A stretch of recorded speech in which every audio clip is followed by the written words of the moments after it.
You wrote a blog post that I want to start with, and we'll put the blog post in the show notes so people can find or link to it so people can find it. But it was entitled "Rich versus King," and I think a lot of our listeners are probably in the throes of figuring that out. And I just love for you to sort of tell me what that post was about and sort of how your thinking has evolved since you wrote it originally. Yeah, that was a phrase coined by Noam Wasserman, which I also say in the article, of course. And I mean, it really is just an allusion to this question of, do I want to run the company and therefore be in control of things? I'm the CEO, probably. There's a lot of ego tied up in that. It's fun to do. It's part of my identity. What are you? You do that.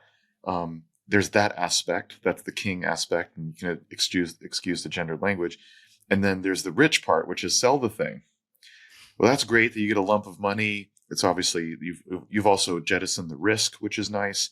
And then now you get to do what you really want to do, whatever that means. Of course, then you have problems like, wait, I don't know what that is, or running the company was what I wanted to do. So what now? What? On the other hand, life is a book with chapters. Maybe it is time for the next chapter. There's also other things, which is not in the article, but in other articles that I have published on that site, that we can certainly that's fine. Let's talk about them all now. There's no secrets there. What about when you're burned out and hate the company that you created in order to have a place that you love?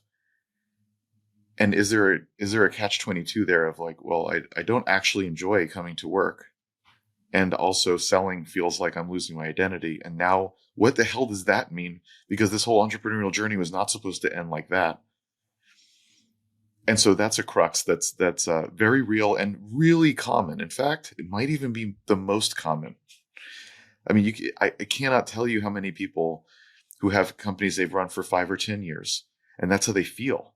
I feel like the best case is the best case is you're happy, but in the case that you're not happy, maybe you're not burned out, maybe you just feel stuck or it's boring, but like it doesn't make sense for the company to do something else. You feel like you can't leave though. Or maybe you can. Maybe the company is so automated, or at least you have people that you trust so much, you don't have much of a role, and that's not fulfilling. I mean, you didn't start a company because you wanted to be bored or not do stuff. So what does that mean? So what it ends up meaning, and I know I'm just kind of going off maybe even going off the question a little, but I think this is a crux that many people run into, of course, me included, of course, but and I've also over the years, because that post you're alluding to, that's already 15 years old. So there's a lot of time. So I've helped other entrepreneurs through this, or at least, let's say, commiserated with them. Helped is a big word. Sometimes helped. And it's super common. And you just like things change. Like the Buddha says, things change, right? And often not what you want. And then what? And is there a way to not do that? Or is actually that natural and it's okay? It's not necessarily a problem. It's just that time. It's that season. It's time to close that chapter in some way that hopefully gets you some money and makes the employees happy, and of course the customers. So there could be different, different kinds of positive ways to look at it. And then what is the next chapter? And often that gap is a problem. Sometimes people don't find the next chapter. I have a lot of information about that too. Happy to share right now.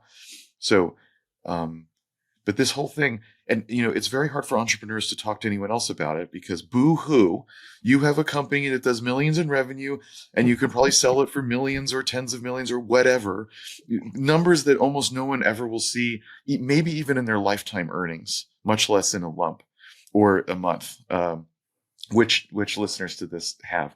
So, oh, boo-hoo, you're not happy.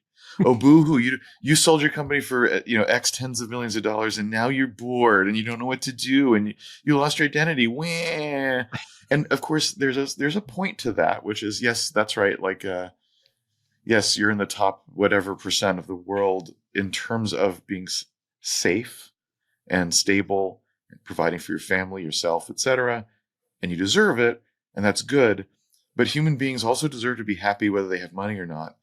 And it is a very real existential personal crisis of what that is. And so if you can't go whining to anyone else about it, who do you go whine to? The answer is podcasts like this, people like you and me and other peers. Who else is going to not only, care, but also get it? Like, I know I was there, and I was depressed for a while.